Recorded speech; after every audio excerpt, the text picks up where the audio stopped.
যদা যদা হি ধৰ্মস্য গ্লানি ভবতি ভাৰত অভ্যুত্থানম ধৰ্মস্য তদাত্মানং সৃজাম্যহম।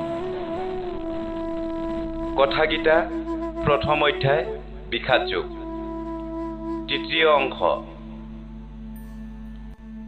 বৰ বিষ দিয়াৰ পৰা পৰ স্ত্ৰী হৰণ কৰালৈকে 6 প্ৰকাৰৰ আততায়ী বা বধযোগ্য লোক আছে। এই কৌৰৱসকল এনে সকলো প্ৰকাৰৰে বধযোগ্য বা আততায়ী। কিন্তু আমাৰ এই আততায়ী ভাতৃসকল কিংবা এই ৰণক্ষেত্ৰত উপস্থিত হোৱা আন আন আততায়ীসকলক বধিলে আমি কেৱল পাপৰ আশ্ৰয় লোৱাহে হ'বগৈ। ভাতৃসকলৰ দৰে ৰণভূমিত থকা অন্যান্য নিজৰ পূজ্য আৰু স্নেহ প্ৰীতিৰ যোগ্য আৰু সন্মানযোগ্য লোকসকলেই আছে। আততায়ী বুলি মানি ল'লেও এনেবোৰ লোকক বধিলে পাপৰ আশ্ৰয় লোৱাই হ'ব।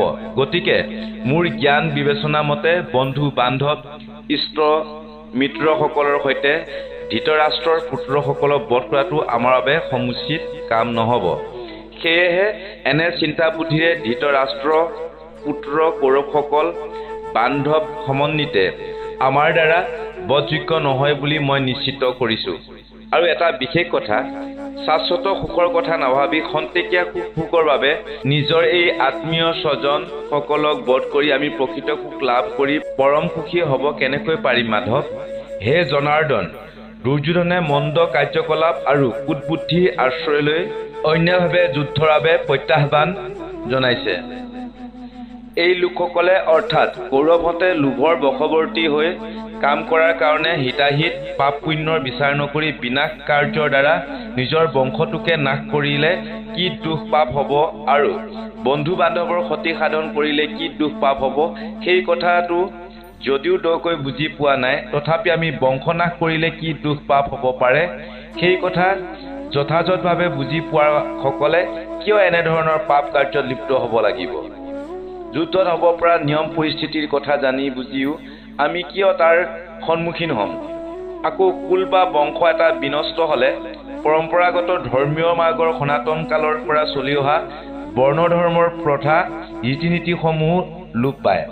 কুলৰ সনাতন ধৰ্মীয় ৰীতি নীতিবোৰ লোপ হ'লে কোনো কুল বা বংশৰ জীৱিত বা পাছৰ লোকসকলক অধৰ্মই সমূলঞ্চে পীড়া কৰে।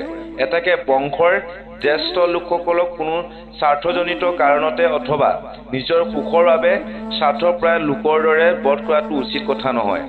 আনহাতে কুল স্ত্ৰীসকলৰ সতীত্বৰ কাৰণে বংশৰ মৰ্যাদা আৰু গৌৰৱ অটুট থাকে, কুলধৰ্ম ৰক্ষা হয়। সেয়েহে হে কৃষ্ণ, বৰ্ণাশ্ৰম ধৰ্মমতে তিৰোতাসকলৰ ধৰ্ম হানি হয়।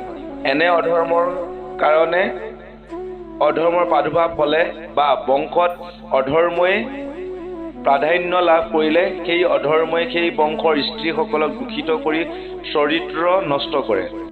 হে বিষ্ণু বংশজ বাঞ্চেয়, বংশৰ তিৰোতা বা কুলস্ত্ৰীসকল প্ৰদূষিত কিবা চৰিত্ৰভ্ৰষ্ট হ'লে বংশত জাৰস অৰ্থাৎ অচিন সন্তানৰ জন্ম হয়। আন কথাত ব্যভিচাৰী কুলস্ত্ৰীৰ পৰাই বৰ্ণশংকৰৰ উৎপত্তি হয়।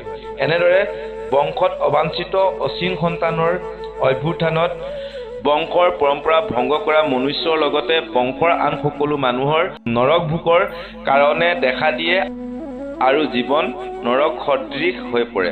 কাৰণ তেনে বৰ্ণশংকৰৰ সৃষ্টিৰ ফলত পিণ্ডোদক ক্ৰিয়া সম্ভূত শ্ৰাদ্ধ তৰ্পণাদি ধৰ্ম কৰ্মবোৰ বিলোপ সাধন হোৱাৰ পৰিণতিত তেনে প্ৰদূষিত বংশৰ লোকসকলৰ পিতৃপুৰুষ সকলো পতিত হৈ অধোগতি প্ৰাপ্ত হয়।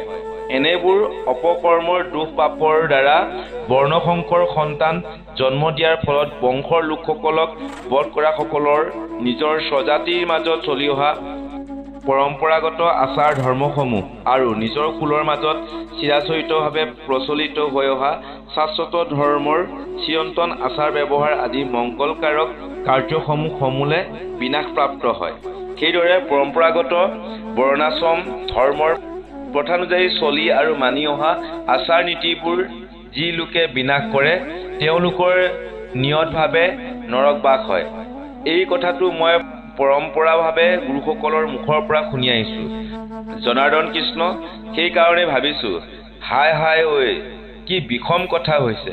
কাৰণ মই যে ইমান ডাঙৰ পাপ কাৰ্য কৰিবলৈ ব্যৱস্থা কৰিছোঁ, যিহেতু ৰাজ্য সুখ লাভ কৰাৰ লোভত নিজৰ স্বজন লোকসকলকে বধ কৰিবলৈ এইদৰে হাতত মাৰণাস্ত্ৰ লৈ উদ্যত হৈ পৰিছোঁ।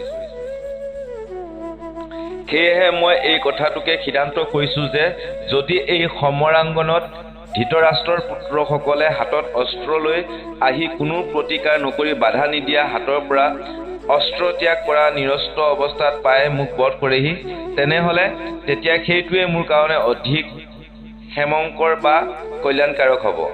নিজৰ জ্ঞাতি কুটুম্ব ইষ্ট মিত্ৰাদি স্বজনসকলক বধ কৰি মহা পাপ কাৰ্য কৰাৰ ভয়ত আৰু ভৱিষ্যতে পাপ কাৰ্যৰ অভ্যুত্থানৰ ফলত হ'ব পৰা অনৰ্থ আৰু সেই অনৰ্থকাৰক পাপৰ প্ৰসাৰৰ ক্ষেত্ৰত নিজকে দায়ী কৰাৰ দুখতুষ্ট হোৱাৰ আশংকাত অৰ্জুনে কৃষ্ণৰ আগত এনেদৰে নিজৰ চিন্তা বিচিন্তাবোৰৰ বিষয়ে প্ৰকাশ কৰাৰ পাছত সংগ্ৰামৰ পৰা বিৰত থকাৰ মন্তব্য প্ৰকাশ কৰাৰ কথা ব্যক্ত কৰি সঞ্জয়ে ধৃতৰাষ্ট্ৰক কৈছিল। অৰ্জুনে যুদ্ধক্ষেত্ৰত এনেদৰে নিজৰ কথাবোৰ প্ৰকাশ কৰি হাতৰ পৰা ধনুকাৰ বিসৰ্জন দি শোকত অভিভূত হৈ পৰি মনৰ দুখত ৰথখনৰ ওপৰত থকা আসনখনত মৌন হৈ বহি পৰিল। एवं कृत्वार्जुनः संख्ये रथोपस्थ उपाविशत् विसृज्य सशरं चापं शोकसंविग्नमानसः।